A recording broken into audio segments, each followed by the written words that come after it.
Hey, this is Yvonne Wakefield, the author of Babe in the Woods. I'm going to take you on a different trip today. We are on the Washington side of Highway 114 in light rain, and we're on our way to Carson to see a fellow colleague of mine, Steve Kowats, who's a metal artist.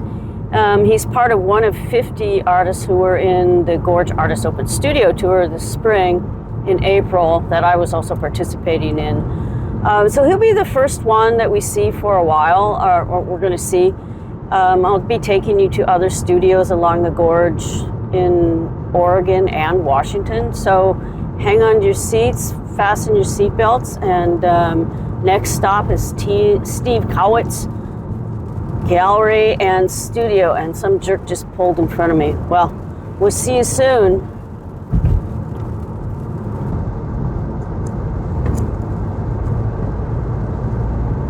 Hey, Yvonne Wakefield back here, author of Babe in the Woods. Hey, today I'm taking you on this little field trip to a fellow artist, Steve Kowats. We've just driven down Highway 14 on the Washington side in a rainstorm, and we're in the little town of Carson. I mean, it's a blink of the eye, Carson.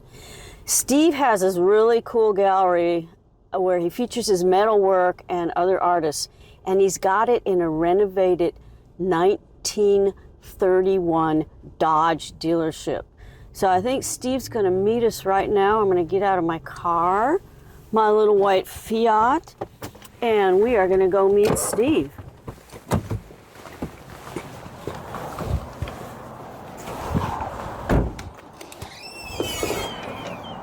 Hi, Yvonne. Hey, Steve. Welcome. Good to see you. Yeah, good to see you. How you doing? So this is Steve. He's a great metal artist. Thanks. And this is his incredible studio gallery in a renovated Dodge dealership from 1931. 1931 Dodge dealership is what it was built as. Yeah, come on Yeah. inside. Come on in. Yeah, it's always been one sort of garage or another. So I went ahead and named it Carson Art Garage because we're in Carson.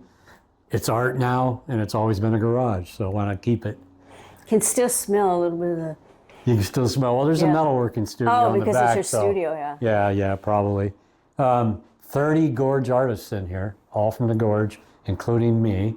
Hey, I'll have to be one of your artists. Of course. Okay. Yeah, absolutely.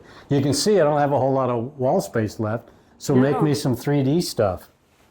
I've got ceramics. So Yeah. this is some of Steve's more decorative work right here. Yeah, repurposed metal is what I do. That's my winter mask. I call him the hibernal equinox. Above it is a autumn mask. His working title was Bark Face, but you know, in a gallery, he's got to be the autumn sentinel. How do you get this texture? That's all individual weld beads. You pound them or? No. So take a welder, and every line you see, I made those lines with a welder. I can show you when we got in the studio, if you'd like. Yeah, so every line is me purposely making that line with a welder, a MIG welder it's called. The structure itself is a tank. Think of a high pressure gas cylinder. Oh yeah? Like oxygen or CO2. You can even see the valve is still up here. And then I just cut it all off. And then you use that as the format right here? Yeah. Huh. Repurpose. These are spoons for the eyes, same with that one. Where's the spoons? The eyes. Oh. Pieces of pipe created the... Do you have a light behind there? Yeah, I got two little battery-powered lights. You can change the color. There's some marbles in there. Well, let's go look at your studio. Yeah, come on back. Are these original floors? Yep. Wow. Yeah. It'd take you a lot to... Yes. Because when I bought this place, it was actually an auto body. And that was a paint room. So there's paint, all automotive paint, all over the floors. I had to get up. Here's a piece I just finished. It represents a Northwest Native totem pole. We think of totems as those big multi-character structures, but the Native peoples also had smaller totems like this outside their entrance to their lodge. Yeah, like the Haida. Yeah, it represents the raven, the story of the raven who stole the sun. So he has a sun in his mouth. How much does this thing weigh? Well, It's on rollers. Oh, so that helps. Smart. And I left 2 holes here to pick the Raven off so it can come off, but he won't topple because I welded a pipe to this boulder, steel boulder that I created, and then the Raven slots over the boulder so he won't topple. He's made from high pressure gas cylinders, same with the wings. These are all claw feet from a bathtub, little tiny bathtub. And then I always wanted to make a rock out of steel, so I made the pedestal. It chimes, yeah. That actually belongs to a client. I just kind of refurbished it a little bit.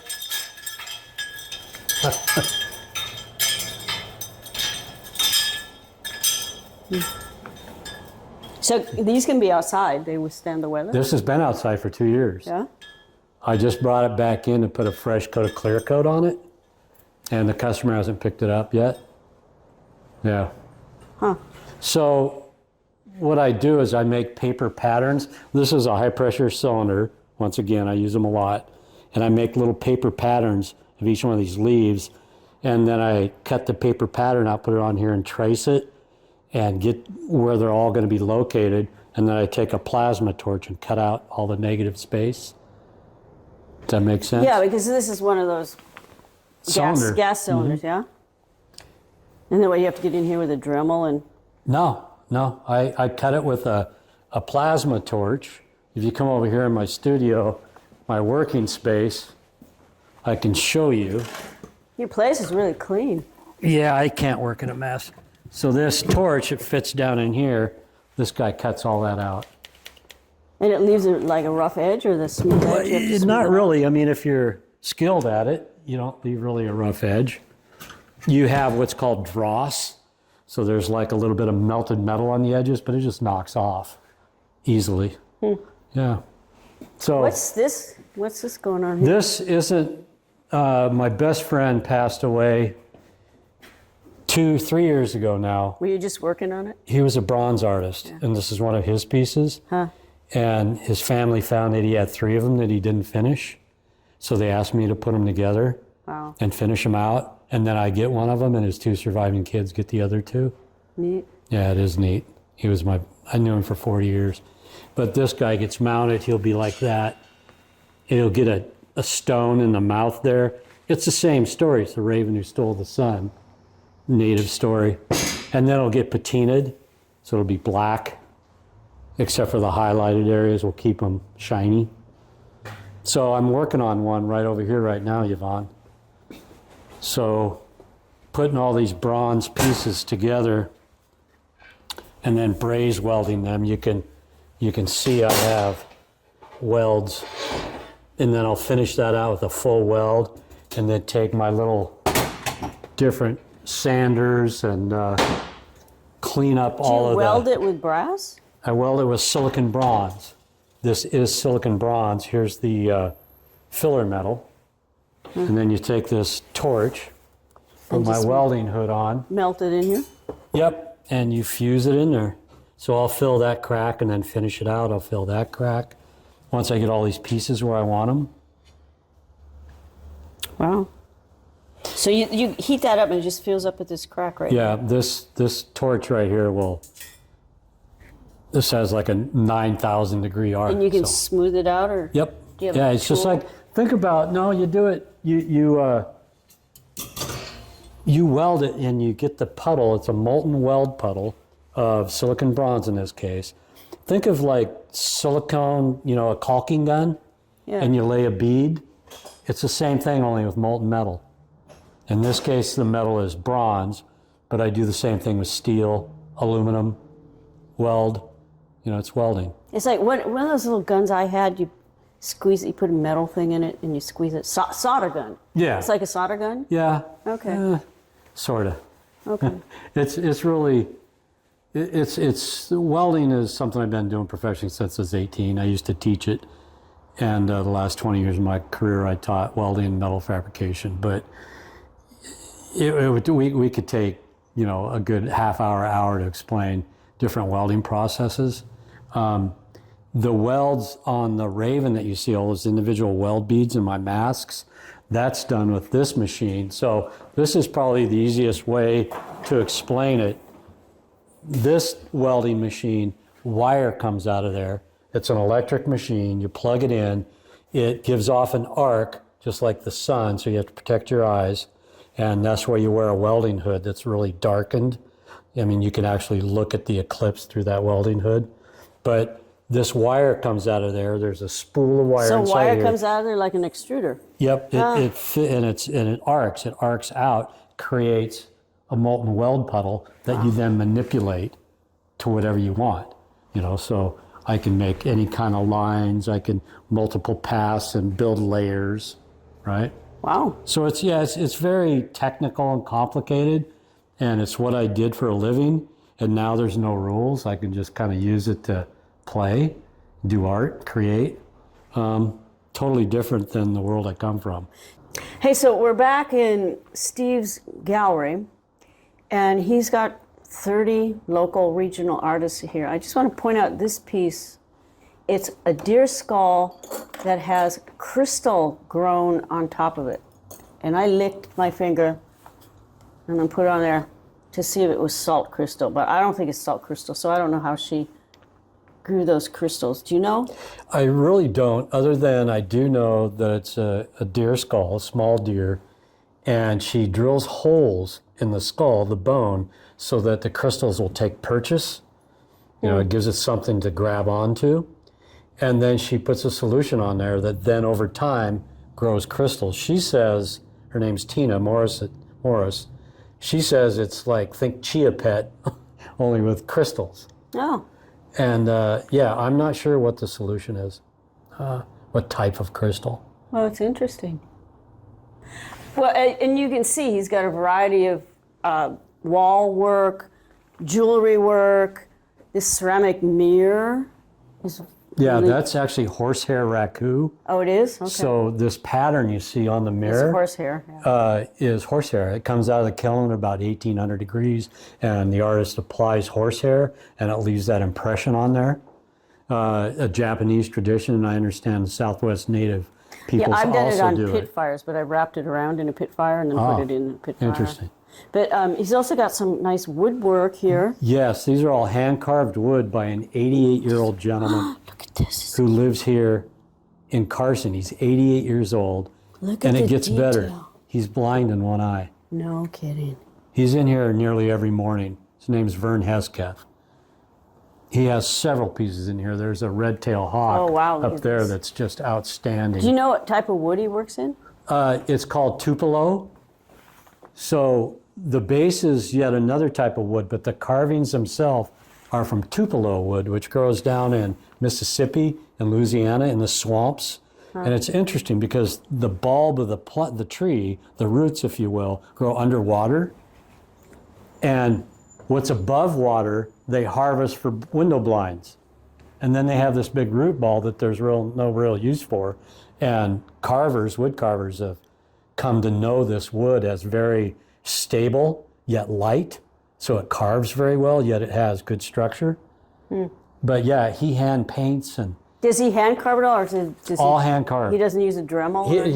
He actually uses a wood burning tool for the feather detail, because he tells me that with a wood burning tool, it more or less like cauterizes it. It burns the end so as it doesn't fray. The wood isn't all fuzzy and frayed. Yeah. Yeah, and then he hand paints them. He's a master carver, obviously, right? He has several pieces around here. You know, these are all gorge artists, so you do see sort of a natural theme, right? A nature theme throughout. Sort of on purpose, I thought about the local people in this region and what they might like to see in a gallery, right? Well, who's your clientele? Who comes here? Oh, the full spectrum of mankind. There are a lot of people. There's a hot springs down the road. Yeah.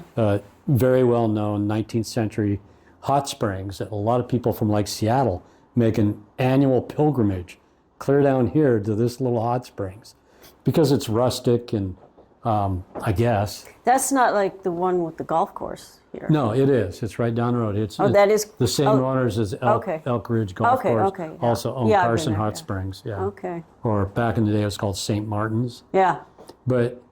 And then there's people that live up the valley here in, nice homes, and there's a lot of retired folks up here up in the woods, and very, very nice retirement homes. And So you've got 30 different artists in here, and there's a caliber of work I can see. You can sense it right when you come in. So what's your criteria for taking on somebody's work?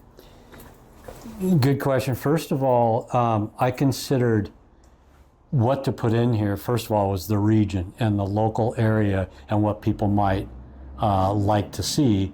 And this is a very natural area that people are into the outdoors, and so that is reflected here. But as far as the individual pieces, how do I determine if it belongs in here, if it's of the caliber that I think should be in here, is work. The single theme, the thread that runs through all the pieces in here is work. In other words, I have to see the artist's hand.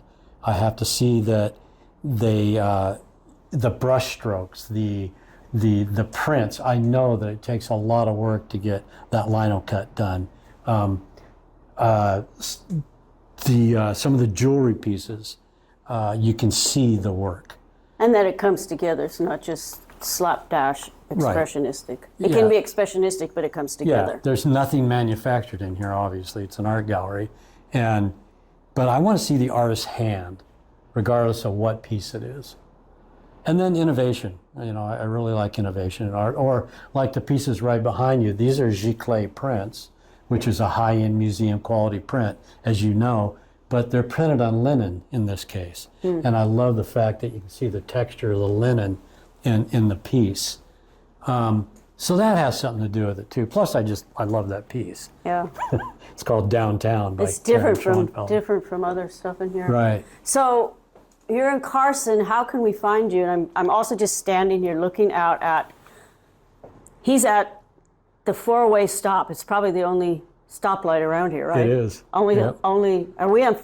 What is this? This highway? is Wind River Wind River. and Carson Hot Springs Avenue. Yeah, you can't miss this place at the stoplight. It's across from J&L Farm and Home. Really cozy Right, looking and then the store. Carson Mercantile.